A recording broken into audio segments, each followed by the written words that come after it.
Kalau kita bicara soal pertandingan dengan kualitas taktik tinggi di Super League musim ini, tentu saja match Persebaya versus Persib Bandung yang baru saja berakhir dengan skor 2-2 masuk kategori yang sangat serius untuk dibedah. Jadi ini bukan sekedar adu serangan, bukan sekedar duel struktur melawan transisi, tapi juga bagaimana duel kontrol melawan intensitas tekanan.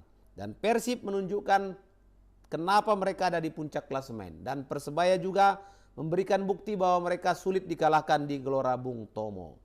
Dari penalti yang mengubah momentum, kemudian ada golf help space dari Gui Kochea, sampai respon cepat Rivera, dan juga tentu saja ini pertandingan penuh dengan detail taktik yang menentukan hasil akhir.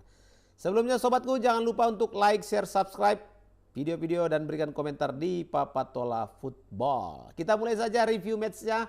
Pertandingan yang berlangsung di Stadion Gelora Bung Tomo tadi barusan saja selesai ya.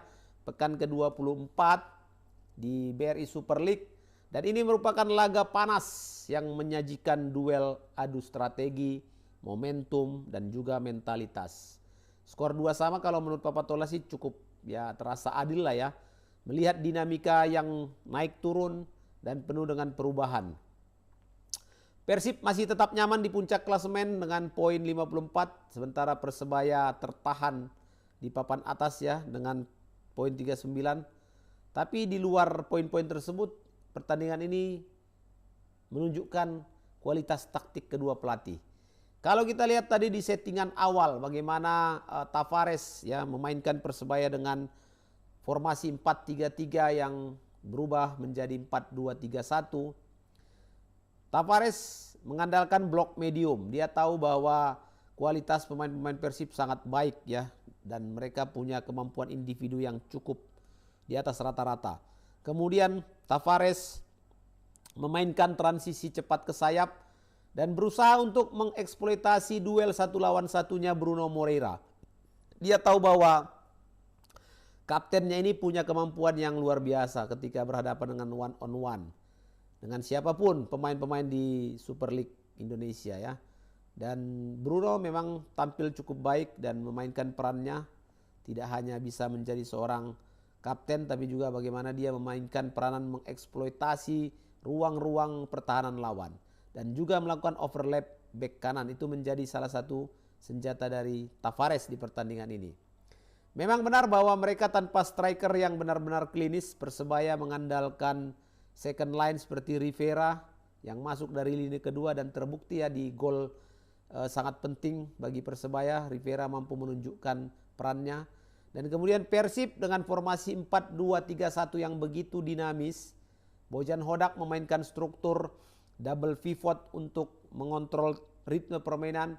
Berguinho diberikan peran untuk menjadi kreator ruang. Gui Kochea benar-benar bermain bebas di half space. Dan Andre Jung yang masuk di babak kedua sebagai target man situasional. Jadi Persib memang terlihat lebih siap dan dalam build up dan juga dalam variasi serangan. Kita bisa melihat pada saat gol pertama di momentum gol ya. Menit 44 waktu Bruno Moreira mendapatkan penalti. Gol ini lahir dari tekanan transisi yang cepat dari Persebaya.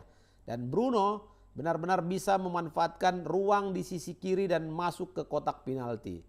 Walaupun kemudian VAR memutuskan ada pelanggaran yang dilakukan oleh Barba, Bruno dengan tenang menaklukkan Teja Pakualam. Jadi secara analisa taktikal, kalau dari gol ini, Persebaya berhasil memancing Persib untuk naik tinggi.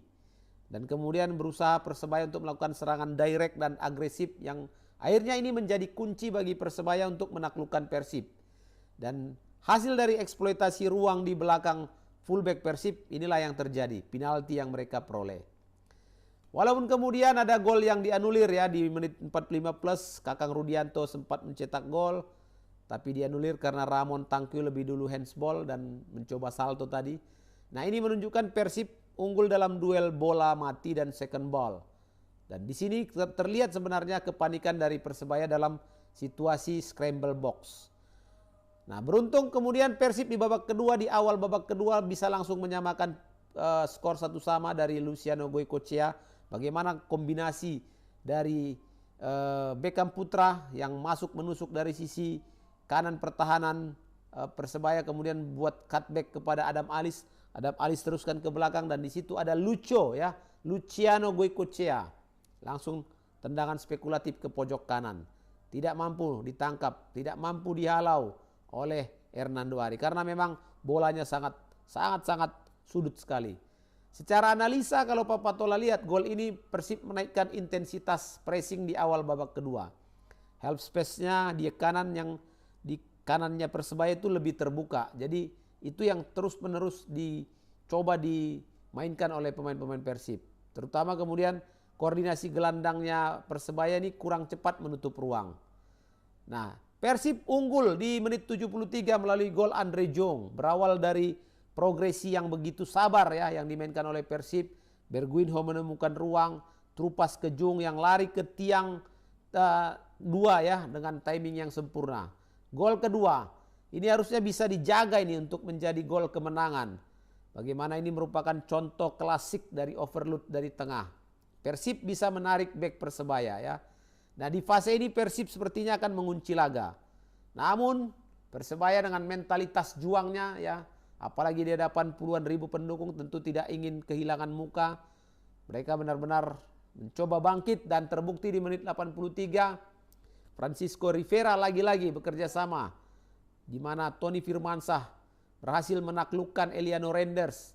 Lalu dia melakukan cutback ke tengah mendatar dan Rivera sekali finishing first time-nya langsung klinis. Jadi menurut Pak Patola memang duel-duel kunci antara Bruno versus Bamba, Goicoechea melawan gelandangnya Persebaya ini ruang yang terlalu longgar. Kemudian Berguinho sebagai free player ya, ini yang menjadikan pembeda kreativitas.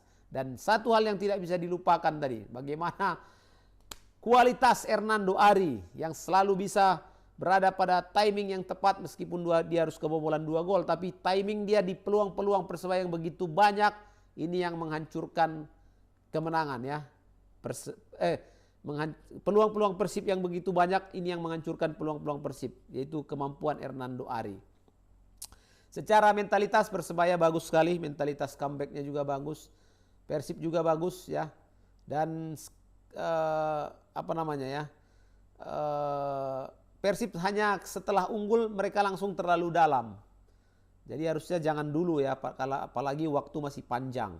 Jadi secara taktikal ini duel filosofi memang. Persebaya dengan intensitas dan transisi, Persib dengan struktur dan kontrol ritme. Jadi skor 2-2 ini adalah cerminan pertandingan yang seimbang. Persib unggul dalam organisasi permainan tentunya, dan Persebaya unggul dalam momentum emosional. Oke sobat-sobatku, itu saja dulu video review match antara Persebaya versus Persib Bandung. Jangan lupa untuk like, share, subscribe, dan berikan komentar-komentar terbaik kalian sobat. Sampai jumpa. Assalamualaikum warahmatullahi wabarakatuh.